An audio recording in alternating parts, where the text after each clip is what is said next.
There are hundreds of thousands of people in ICE detention tonight. As of last month, ICE reporting more than 1 million people in ICE detention centers across the country. With more than 1 million in detention, there are more than 1 million stories we could tell.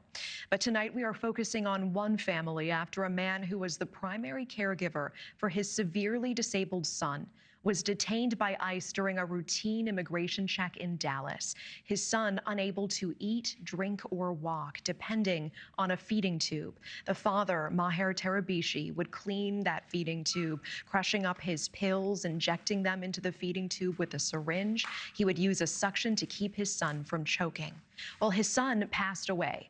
He begged to attend the son's funeral. That request was denied. And tonight we are joined by his attorney, Elhorr, immigration attorney for Maher Tarabishi. I appreciate you being here. Thank you for taking the time tonight. First of all, let's just start. How is your client doing tonight? Well, Natasha, thank you for taking the time to allow us to tell this story. Obviously, Maher is devastated. He's in a detention center by himself currently, having his son passed away and being denied the opportunity to attend the funeral and say his final goodbye. Tell me more about this. His son had Pompe disease. I understand it's a rare recessive disorder. It can lead to muscle weakness and respiratory failure. How serious was his condition, and what kind of care did his father provide? Yeah, Pompe disease is a muscular issue that really affects every part of the body. He relied on feeding tubes and machinery to really allow him to stay alive. And when he was first diagnosed at the age of 4, doctors only gave him 10 years to live. And it was through Maher's everyday care that he was able to live all the way to the age of 30.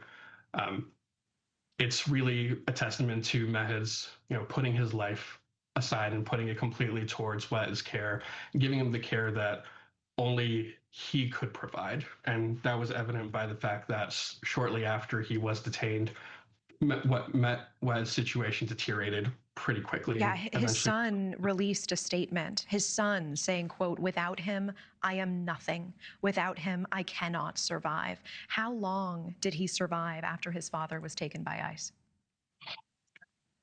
Maher was taken by ICE in October and Wet passed in January. So it was only a matter of months, about 3 months total. And during that time, he ended up in the hospital on 2 different occasions. I understand the father was denied the ability to go to his son's funeral. The ICE website does say that ICE allows for detainees to leave with an escort for events like this, like visiting a critically ill family member, for example, for attending an immediate family member's funeral and/or wake. Why do you believe he was denied?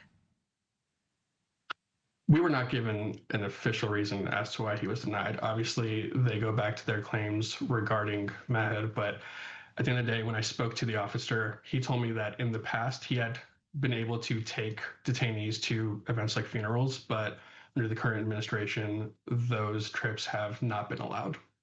DHS is releasing a statement about this case. They say that he was a criminal alien and self-admitted member of the Palestine Liberation Organization, going on to say that he was living in the U.S. illegally for decades, even though he was ordered to be removed. What do you say to that statement? Maher was allowed to live in the United States under the authorization of ICE because he was Wet's primary caretaker. He would go to yearly check-ins, provide the documentation regarding Wet's care, and provide information about how he cared for Wet on a daily basis. He was allowed to be here under ICE authorization because of that. Now, with respect to the PLO claim, we suspect that that originates from an attorney who was representing Maher in his original asylum application in 1997, who ended up being a fraudulent attorney with documented court records showing 2 injunctions and a contempt order against an individual for the continued practice of law without a license. Where does this case go now? What will happen to him? Obviously, it's been a tough week for the family and for Maher as they've, put Wet to rest and kind of, dealt with the fallout of all of it. Right now, we're exploring, any and all opportunities for Maher to continue to remain in the United States, but his reason for being here primarily this entire time has been Wet, and that has been his primary motivation. I understand. Is there anything else that you want the country to know about this story? This is an extension of the really inhumane policies that the current administration is pushing forward. this impacts not only immigrants, but it also impacts Americans. Wed was an American citizen who suffered from a very serious disease and was able to live for as long as he did because of his father's care. And the new policies that took Maher into detention are ultimately what led to Wed's death. Attorney Elhorr, I appreciate your time tonight. Thank you so much. Thank you for watching. Subscribe below and download our NewsNation app right now on your phone, and you will get fact-based, unbiased news for all Americans.